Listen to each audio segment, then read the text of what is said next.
చూస్తున్నాం. Phone tapping case విచారణ Banjara Hills police station నుంచి జూబ్లీ హిల్స్ పిఎస్ కు మారింది. కేసులో కీలక ఆధారాలు సేకరించిన పోలీసులు మరికొంతమంది నిందితులను అరెస్టు చేసేందుకు రంగం సిద్ధం చేశారు. దీనికోసం జూబ్లీ హిల్స్ పిఎస్ లో ప్రత్యేక ఏర్పాట్లు చేశారు.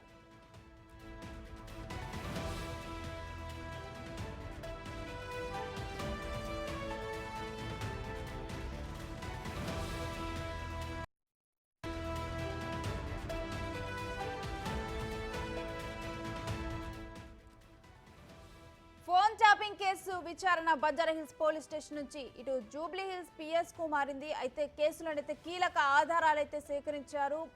అయితే ఈ ఆధారాల ఆధారంగా కూడా మరికొంతమంది నిందితులను అరెస్టు చేసేందుకు కూడా పోలీసులు రంగం సిద్ధం చేశారు.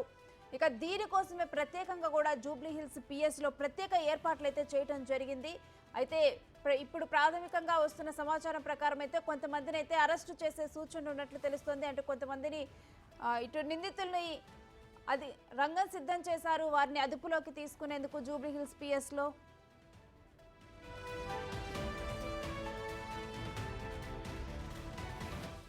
ఇక ఇదే అంశానికి సంబంధించి మరిన్ని డీటెయిల్స్ మా ప్రతినిధి సురేష్ ని ఫోన్ లైన్ ద్వారా అడిగి తెలుసుకుందాం. సురేష్, మరికొంతమంది నిందితులను అదుపులోకి తీసుకునేందుకు రంగం సిద్ధమైనట్లు తెలుస్తుంది. అసలు కంప్లీట్ డీటెయిల్స్ ఏంటి? ఫోన్ ట్యాపింగ్ కేసులో దర్యాప్తు కొనసాగుతుంది. దీంట్లో భాగంగానే ఐఓ ఎవరైతే ఉన్నారో Jubilee Hills inspector Jubilee Hills ACP IO ఉన్నారు కాబట్టి కేసునంతా కూడా జూబ్లీహిల్స్ పోలీస్ స్టేషన్ నుంచి ఇక ఇన్వెస్టిగేషన్ చేయనున్నారు. దర్యాప్తు బృందం కూడా అక్కడే ఏర్పాట్లు చేసి ఫర్దర్ గా ఎవరైతే నిందితులు ఉన్నారో వారికి సంబంధించిన స్టేట్మెంట్ ఆధారంగా ఇంకా ఎంతమంది ఈ ఫోన్ ట్యాపింగ్ కేసులో ఇన్వాల్వ్ అయ్యారనే దానిపైన ఇప్పటికే కన్ఫెషన్ స్టేట్మెంట్ ఆధారంగా గుర్తించడం జరిగింది కాబట్టి వారందరికీ కూడా నోటీసులు ఇచ్చి ఫర్దర్ గా ఇన్వెస్టిగేషన్ చేయనున్నారు.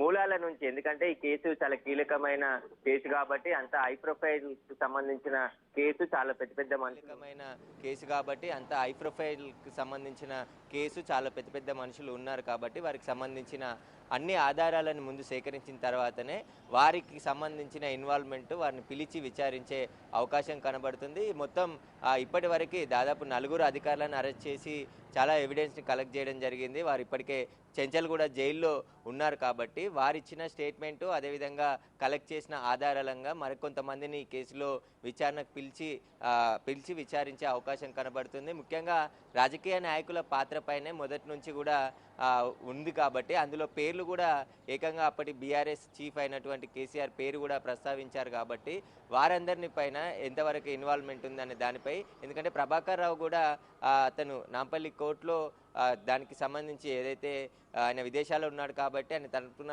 ఒక అఫిడవిట్ కూడా దాఖలు చేయడం జరిగింది న్యాయవాది. నేను అప్పటి ప్రభుత్వం ఆదేశాల మేరకే పనిచేశామని చెప్పేసి చెప్తున్నారు కాబట్టి దీనికి సంబంధించి దర్యాప్తు కొనసాగుతుంది. అదేవిధంగా వెస్ట్ జోన్ డీసీపీ ఆధ్వర్యంలో ఈ కేసు విచారణ జరుగుతుంది కాబట్టి ఐఓ అయినటువంటి వెంకటగిరి జూబ్లీహిల్స్ ఏసీపీగా ఆయన ఉన్నారు కాబట్టి అక్కడికే షిఫ్ట్ చేసి ఇక దర్యాప్తు బృందంలో ఉన్న టీం అంతా కూడా అక్కడ నుంచి విచారించనున్నారు. దీనికి సంబంధించిన ఏర్పాట్లు కూడా జూబ్లీహిల్స్ పోలీస్ స్టేషన్లో చేశారు. అయితే కొద్ది రోజుల క్రితం కొంతమంది జర్నలిస్టులను కూడా పిలిచి స్టేట్మెంట్ రికార్డ్ చేయడం జరిగింది. వారి పాత్ర ఏమైనా ఉందా, ఎందుకు తరచూ నిందితులతో ఫోన్లు మాట్లాడారంటే దానికి సంబంధించిన స్టేట్మెంట్ కూడా రికార్డ్ చేసుకోవడం జరిగింది. ముఖ్యంగా నవంబర్ నెలలో ఎలక్షన్కి సంబంధించిన ఫోన్ ట్యాపింగ్లో చాలామందిపై నిఘా పెట్టి ఇన్ఫర్మేషన్ కలెక్ట్ చేసి వారికి సంబంధించిన ఆర్థిక మూలాలు, వారికి ఎవరు ఆర్థికంగా సపోర్ట్ చేస్తున్నారనే దానిపైన ఈ ప్రణీత్ రావు టీము చాలామంది దగ్గర వివరాలు తీసుకొని ఆ ఫోన్ ట్యాపింగ్ చేసి వారిపైన రైడ్లు చేసి నగదు పెద్ద మొత్తంలో పట్టుకున్నారని చెప్పేసి ఆరోపణలు ఉన్నాయి కాబట్టి వారు ఇచ్చిన స్టేట్మెంట్లో కూడా ఎక్కడెక్కడికి వెళ్ళి ఎవరెవరి నగదు సీజ్ చేశామని చెప్పేసి వాళ్ళు పూర్తి ఆధారాలను కూడా చెప్పారు కాబట్టి వాటంతా స్టేట్మెంట్ ఆధారంగా ఫర్దర్గా ఇన్వెస్టిగేషన్ కొనసాగుతుంది. దీనిపైనే కొద్ది రోజుల క్రితం హైదరాబాద్ సిపి స్పందిస్తూ పూర్తిగా గ్రౌండ్ లెవెల్ ఏదైతే పునాది నుంచి ఈ కేసుకు సంబంధించిన ఆధారాలన్నీ కూడా బిల్డ్ చేస్తున్నాం కాబట్టి వాళ్ళు ధ్వంసం చేసిన ఎవిడెన్స్ అంతా పూర్తిగా మళ్ళీ కలెక్ట్ చేసే పనిలో దర్యాప్తు బృందం ఉంది. అదేవిధంగా ఇటు సైబర్ సెక్యూరిటీ బ్యూరోతో పాటు సాఫ్ట్వేర్ కంపెనీలకు సంబంధించిన సైబర్ ఎక్స్పర్ట్లకు సంబంధించిన సలహాలు కూడా తీసుకొని ఆ ఎవిడెన్స్, ధ్వంసమైన ఎవిడెన్స్ని పూర్తిగా కలెక్ట్ చేసే పనిలో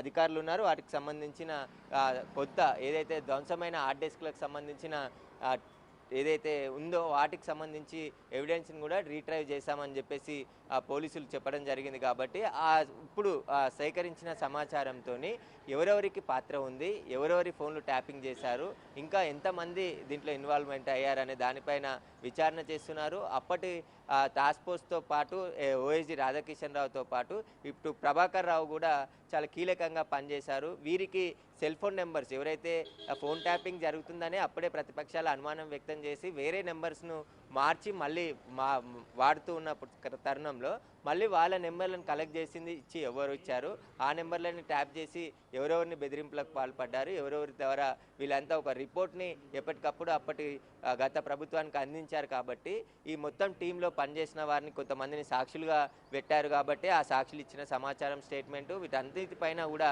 దర్యాప్తు చేసి ఫర్దర్గా ఇంకా కొన్ని అరెస్టులు జరిగే అవకాశం కనబడుతుంది. ముఖ్యంగా రాజకీయ నాయకుల పాత్ర పైన కూడా ఒక ఛానల్కి సంబంధించిన చైర్మన్ ఎండీకి సంబంధించి ఆయన ఆఫీస్లో కూడా ఈ ఫోన్ ట్యాపింగ్ వ్యవహారం నడిచిందని చెప్పేసి ఆయన ఇంటికి సోదాలకు వెళ్ళిన సమయంలోనే అంతకు ముందే ఆయన విదేశాలకు పారిపోయాడు. కాబట్టి ఇప్పుడు శ్రవణ్ రావు అదేవిధంగా ప్రభాకర్ రావు పైన రెడ్ కార్నర్ నోటీస్కి కూడా పోలీసులు ప్రిపేర్ చేస్తున్నారు అది ఇష్యూ చేయడానికి. ఎందుకంటే కోర్టు కూడా అరెస్ట్ వారెంట్ ఇష్యూ చేసింది కాబట్టి ఆ అరెస్ట్ వారెంట్ జోడించి ఇప్పుడు రెడ్ కార్నర్ నోటీస్ సిఐడి పోలీసుల ద్వారా ఫర్దర్గా సెంట్రల్ గవర్నమెంట్ ఆ అనుమతితో రెడ్ కార్నర్ నోటీసు అమెరికా పోలీసులకి అందించనున్నారు. అక్కడి నుంచి వీలైనంత త్వరగా ప్రభాకర్ రావుని హైదరాబాద్ రప్పించే ప్రయత్నం పోలీసులు చేస్తున్నారు. దీనికి సంబంధించి ప్రభాకర్ రావే చాలా కీలక పాత్ర ఉంది. కాబట్టి ప్రభాకర్ రావు ఇండియాకి వచ్చి పోలీసు విచారణకు హాజరైతే ఆ అన్ని వివరాలు ఇంకా మరికొన్ని వివరాలు బయటకు వచ్చే అవకాశం కనబడుతుంది. ఇప్పుడు ప్రతి ఒక్కరు తాము అప్పటి గవర్నమెంట్ చెప్పిన విధంగానే మేము నడుచుకున్నాం తప్ప మా సొంత ఇంటెన్షన్ ఇక్కడ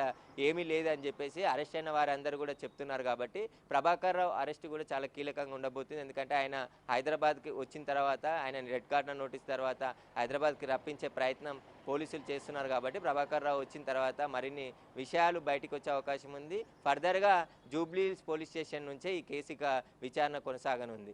థ్యాంక్ యూ సురేష్.